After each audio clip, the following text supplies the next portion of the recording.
أعوذ بالله من الشيطان الرجيم بسم الله الرحمن الرحيم عن ابن مسعود رضي الله تعالى عنه قال رسول الله صلى الله تعالى عليه وسلم خير الناس قرني ثم الذين يلونهم ثم الذين يلونهم ثم يجيء قوم تسبق شهادة أحدهم بيمينه ويمينه شهادته متفق عليه إن الله وملائكته يصلون على النبي يا أيها الذين آمنوا صلوا عليه وسلموا تسليما الصلاة والسلام عليك يا سيدي يا رسول الله وعلى آلك وصحبك يا حبيب الله الصلاة والسلام عليك يا سيدي يا رسول الله وعلى آلك وصحبك یا حبیب اللہ۔ حضرت ابن مسعود رضی اللہ تعالی عنہ سے مروی ہے، فرماتے ہیں حضور صلی اللہ علیہ وسلم نے ارشاد فرمایا سب سے اچھے لوگ میرے زمانے کے۔ اس حدیث میں پاک میں خیر الناس کا لفظ ہے، ایک دوسری حدیث میں خیر القرون کرنی، سب سے بہتر زمانہ میرا زمانہ ہے۔ یہاں لفظ ہے خیر الناس کرنی، سب سے اچھے لوگ وہ ہیں جو میرے زمانے کے، یعنی حضور صلی اللہ علیہ وسلم کے صحابہ کرام رضوان اللہ علیہ۔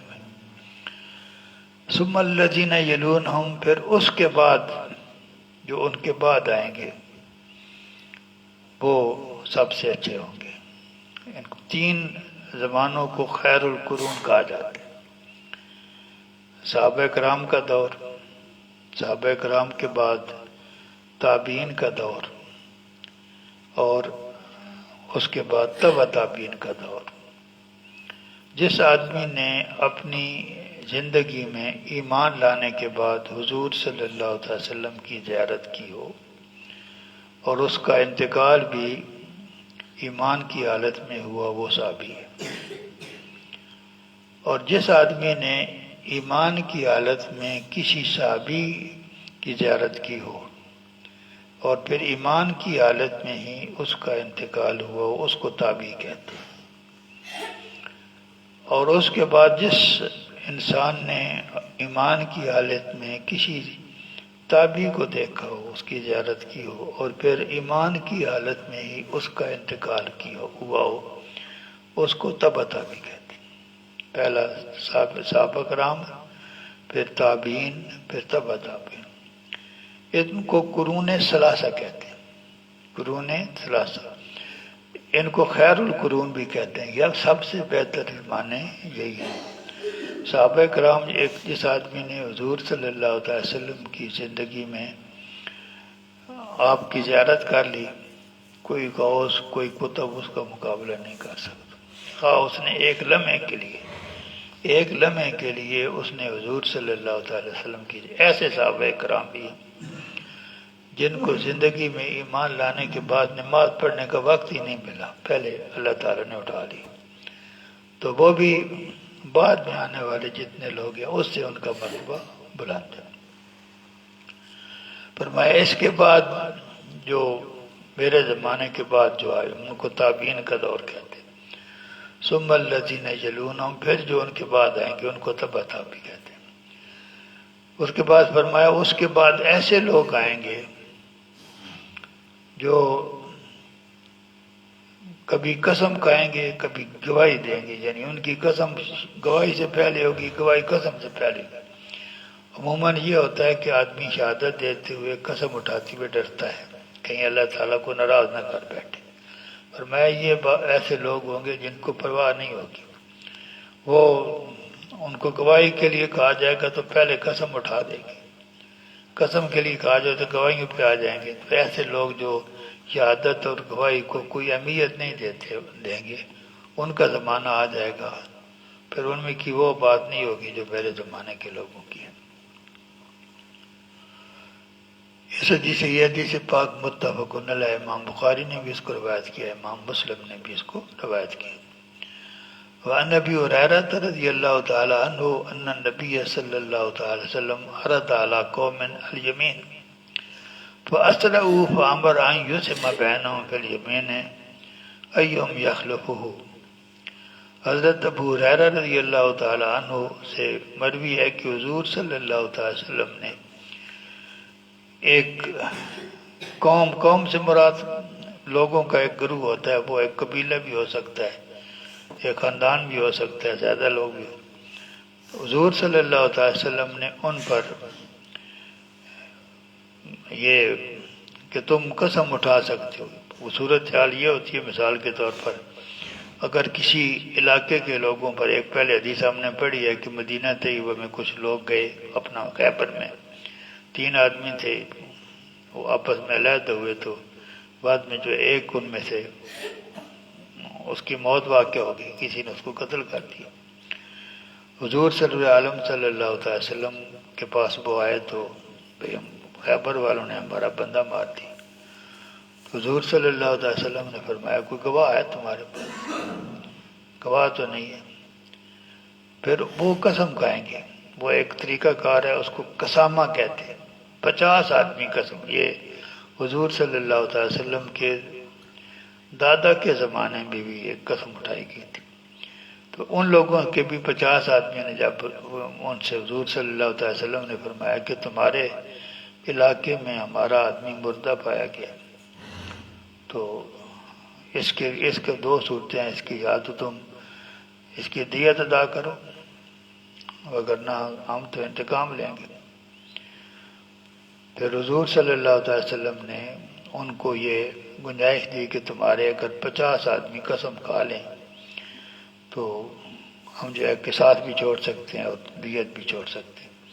تو ان کے پاس 50 آدمیوں نے قسم کھائی تھی۔ یہاں بھی کوئی ایسی صورت وضاحت تو نہیں ہے کہ کسی قوم کچھ لوگوں کو حضور صلی اللہ علیہ وسلم نے فرمایا تم قسم دو، تو انہوں نے قسم اٹھانے میں جلدی کی، ایک کہتے میں پہلے اٹھاتا ہوں، میں تو پہلے اٹھاتا ہوں۔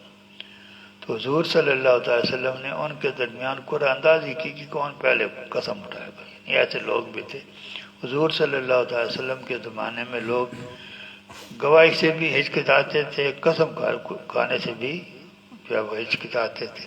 جب زمانہ گزر گیا تو پھر لوگ جو ہے ان کو جب اس قسم کا موقع آتا تو ان کے اندر جو ہے وہ جلدی کرتے کہ میں پہلے قسم کھاؤں۔ تو اسے ان کی جو ہے نا حضور صلی اللہ علیہ وسلم نے تعریف نہیں کی، ان کی خامی بیان کی کہ وہ ان کے اندر یہ خامی تھی کہ قسم کھانے میں وہ بڑے جو ہے وہ جلد باز تھے۔ اس حدیث پاک کو امام بخاری نے روایت کیا۔ الفصل الثانی عن عمرو بن شعیب عن ابیہ عن جدہ ان النبی صلی اللہ علیہ وسلم قال البینۃ علی المدعی والیمین علی المدعی علیہ، رواہ الترمذی۔ حضرت عمر بن شعیب رضی اللہ تعالی عنہ اپنے والد ماجد سے، وہ ان کے دادا سے روایت کرتے ہیں کہ حضور صلی اللہ علیہ وسلم نے ارشاد فرمایا، یہ پہلے بھی حدیث ہم نے پڑھی ہے، الفاظ اس کے مختلف تھے تھوڑے، کہ گواہ پیش کرنا مدعی کا کام ہے، جو دعویٰ کرتا ہے، کسی پر کوئی الزام لگاتا ہے، کسی سے کوئی شکایت کرتا ہے اس نے میرا یہ کیا، تو اس کی ذمہ داری یہ ہے کہ اپنے مقدمے کو ثابت کرنے کے لیے گواہ پیش کرے۔ والیمین علی المدعی علیہ، اور جو آدمی دعوے کا، جس پر دعویٰ کیا گیا ہے، وہ اگر اس کے پاس مدعی کے پاس گواہ نہیں ہے، گواہ ہو گیا تو کیا ثابت ہو جائے، اس کے پاس گواہ نہیں ہے تو پھر اس کو بری و ذمہ ہونے کے لیے قسم کھانے کا موقع دیا جائے گا۔ یہ الفاظ ہیں جو مشہور الفاظ ہیں حدیث پاک کے۔ یہاں تو ہے کہ البینۃ علی المدعی والیمین علی المدعی علیہ، جو عام حدیث علماء میں جس کا تذکرہ چلتا ہے، فقہ کی کتابوں میں بھی آتا ہے، وہ ہے البینۃ علی المدعی والیمین علی من انکر، جو انکار کرتا ہے اس پر قسم ہے۔ پر مفہوم ان کا ایک ہی ہے کہ ایک آدمی دعویٰ کرتا ہے، اس سے جج جو ہے وہ اس کو گواہ مانگے گا، اگر اس کے پاس گواہ نہیں ہے تو یوں ہی نہیں چھوڑ دے گا جس پہ اس جو اپنا دعویٰ ہوا ہے، اس نے اگر بری و ذمہ ہونا ہے تو اس کو قسم دینا پڑے گی، اگر اس کے پاس گواہ نہیں ہے اور مدعا علیہ جو ہے وہ قسم کھا دیتا ہے تو مدعا علیہ کے حق میں فیصلہ کیا جائے گا۔ وآخر دعوانا ان الحمد للہ رب العالمین۔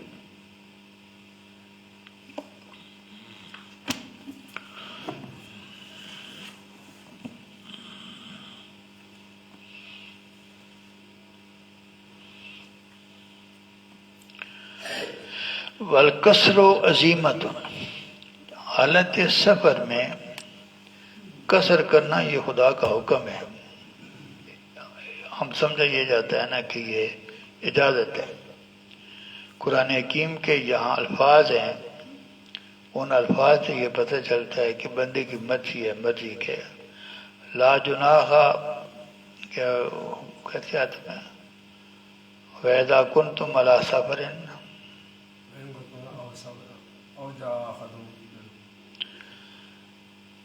ہاں بہرحال الفاظ ہیں لا جناح علیکم، آیت کے پورے الفاظ میرے ذہن میں نہیں آ رہے، 5ویں سپارے میں ہو کہ جو آدمی سفر کی حالت میں ہو وہ اگر قصر کر لے تو اس میں حرج کوئی نہیں ہے۔ تو اس سے بعض لوگ یہ سمجھتے ہیں کہ نمازی کی مرضی ہے کہ وہ جو ہے وہ 2 پڑھے یا 4 رکعتیں پڑھے، لیکن علماء نے جو اس جناح کا معنی بیان کیا وہ کہتے ہیں نہیں، یہ حکم ہے شریعت کا کہ جب مسافر ہے وہ 2 رکعتیں ہی پڑھے گا، اس کو 2 رکعتیں پڑھنے کا حکم ہے، 4 پڑھنے کی اس کو اجازت نہیں ہے۔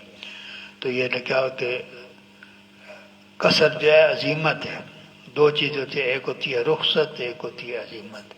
جب شریعت یہ حکم دے دے کہ تم نے یہی کرنا ہے، یہ عزیمت ہے، اور جب شریعت آپشن دے دے کہ ایسے بھی کر سکتے ہو، ایسا، اس کو اختیار کہتے ہیں۔ تو یہ کہتے ہیں کہ القصر عزیمت، قصر کرنا یہ شریعت کا حکم ہے۔ اب جو الفاظ ہیں قرآن حکیم کے وہاں لا جناح سے یہ نکلتا ہے، لیکن پھر علماء جو ہیں اس سلسلے کی احادیث سامنے رکھتے ہیں، حضور صلی اللہ علیہ وسلم کا عمل سامنے رکھتے ہیں، اور اس کے بعد جو ہے وہ اس آیت کی تشریح کرتے ہیں۔ قرآن حکیم کی کسی آیت کی تشریح کرنے کا جو طریقہ، صحیح طریقہ ہے وہ ہے یہ کہ اس موضوع کی ساری آیات کو جمع کیا جائے، اس موضوع کی تمام احادیث کو جمع کیا جائے، اور پھر ایسا اس کا مفہوم بیان کیا جائے کہ کوئی آیت کسی آیت یا اس کا انکار نہ کر رہی ہو، کوئی حدیث کسی آیت کا انکار نہ کر رہی ہو۔ تو اس حساب سے جو علماء نے اس کا مفہوم لیا وہ یہ نہیں کہ آدمی کے اختیار میں ہے، اس کو کہتے ہیں یہ عزیمت ہے۔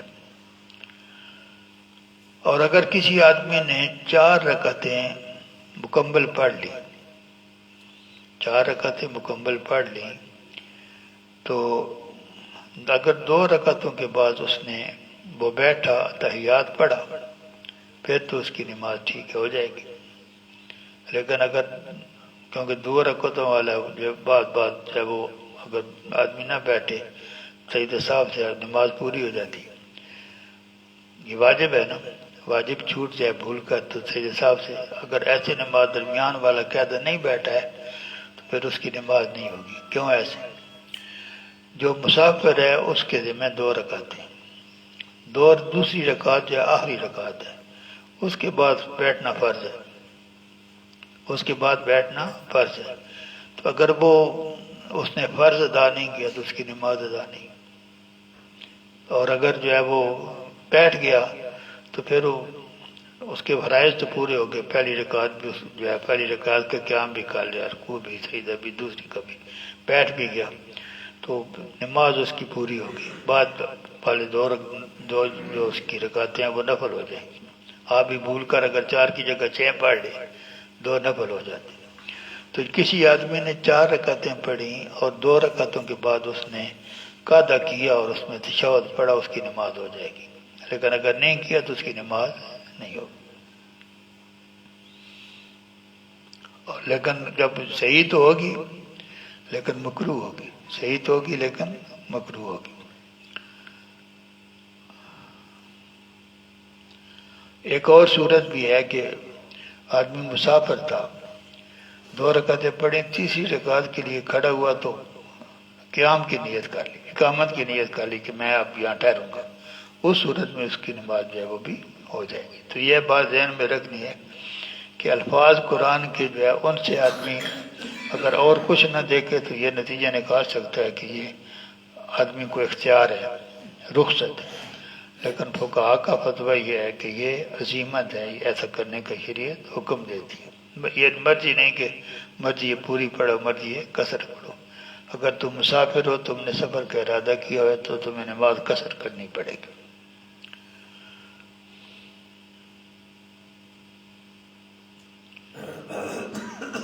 یہ آدمی جس نے سفر کا ارادہ کیا اور قصر کرنا شروع کیا، یہ جب تک واپس اپنے گاؤں یا شہر میں واپس نہیں آ جاتا یہ قصر کرنا جاری رکھا. ایک صورت یہ ہے کہ واپس اپنے شہر یا گاؤں پہنچ جائے، یا کسی شہر یا کسی گاؤں میں 15 دن یا 15 دن سے زیادہ جو ہے اقامت کا ارادہ کر لے. ٹھیک ہے، کسی شہر یا کسی قریے میں جو ہے وہ قیام کرنے کا ارادہ کرے گا تو سفر جو ہے نا وہ سفر ختم ہوگا. جنگل میں ڈیرے لگانے سے نہیں ہوگا. جنگل میں اگر آپ کہتے ہیں میں یہاں 15 دن ٹھہروں گا تو وہ آپ کا سفر ختم نہیں کرتا. کسی شہر کے اندر، کسی گاؤں کے اندر جو ہے وہ آپ نے ڈیرا لگایا تو سفر آپ کا ختم ہو گیا، اب آپ مقیم کی نماز پڑھیں گے. لیکن یہ جو ہوتے ہیں اپنا یہ خانہ بدوش جہاں ڈیرا لگا رہا، وہ جہاں ڈیرا لگائیں گے 15 دن کا ارادہ کریں گے تو ان کا سفر جو ہے وہ ختم ہو جائے گا.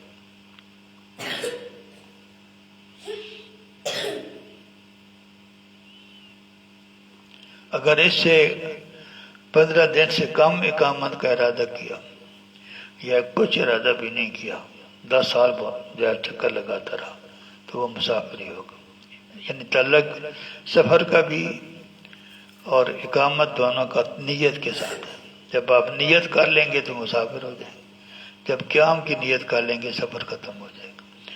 اگر آپ نے کہیں بھی قیام کا ارادہ نیت نہیں کی اور پھرتے رہے 10 سال، پاؤں ٹھہرے بھی رہے 10 سال، تو پھر بھی آپ مسافر ہی ہیں. آپ مقیم جو ہے وہ جب تک نیت نہیں کرتے آپ کو مقیم تصور نہیں کیا جائے گا. وآخر دعوانا الحمدللہ رب العالمین.